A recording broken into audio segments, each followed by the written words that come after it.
দীর্ঘ ৩২ বছর পর আবার এসেছি ফিরে ভূমধ্য সাগরের তীরে।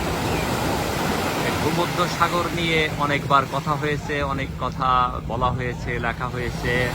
ভূমধ্য সাগর বিভিন্ন দেশে বিভিন্নভাবে ঘোরা হয়েছে। এবারের ভূমধ্য সাগর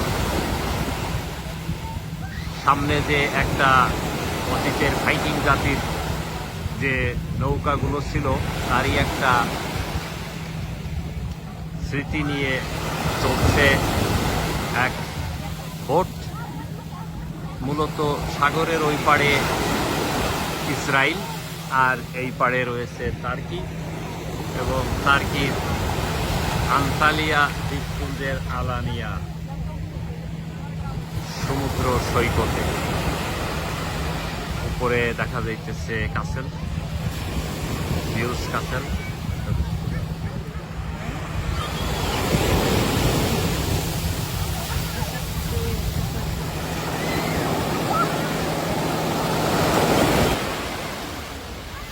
পাইরেটস অফ দি ক্যারিবিয়ান, যারা পাইরেটস অফ দ্য ক্যারিবিয়ান ছবি দেখেছে তারা চিনবে এই বোট সম্বন্ধে। এক বিশাল জাইগান্টিক বোট এসে হাজির হলো। যাই হোক, এখন সংক্ষেপে কিছু বর্ণনা দিতেই হয়।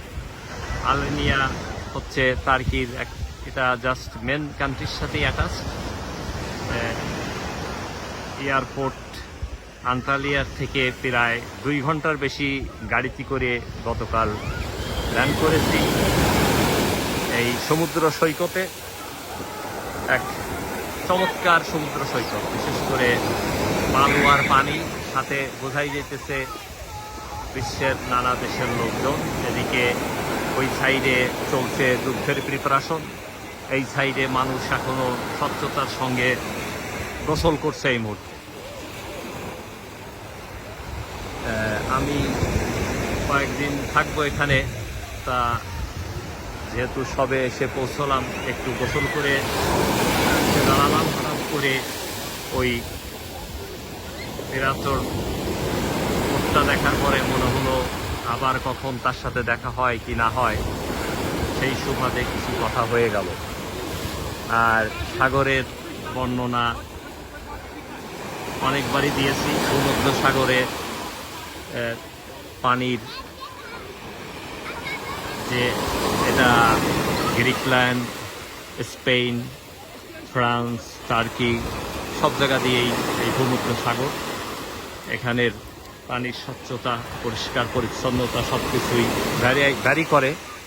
তবে বিচটাকে বলা হয় রিভিয়েরা অফ টার্কি। তুরস্কের রিভিয়েরা বিচ অনেক বড় বিচ। সোমবার লোকজন আসছে, তবে গরম খুব বেশি। কিছুক্ষণ পরে বোধহয় গরমের পরিমাণ আরও বেড়ে যাবে। তা আমরা যেহেতু কিছুক্ষণের জন্য এখানে আসি,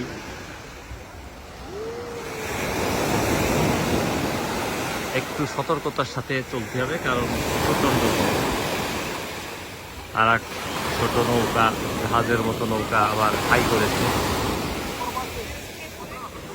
তা সামারে বা সমুদ্র সৈকতে মানুষ কি করে? গোসল করে। এটাই হচ্ছে সাঁতার কাটা, গোসল করা, উপরে উঠা, নিচেই নামা, এটাই হচ্ছে সারাদিনের অ্যাক্টিভিটি। তবে কিছু দেখাশুনো হবে ততক্ষণ পর্যন্ত।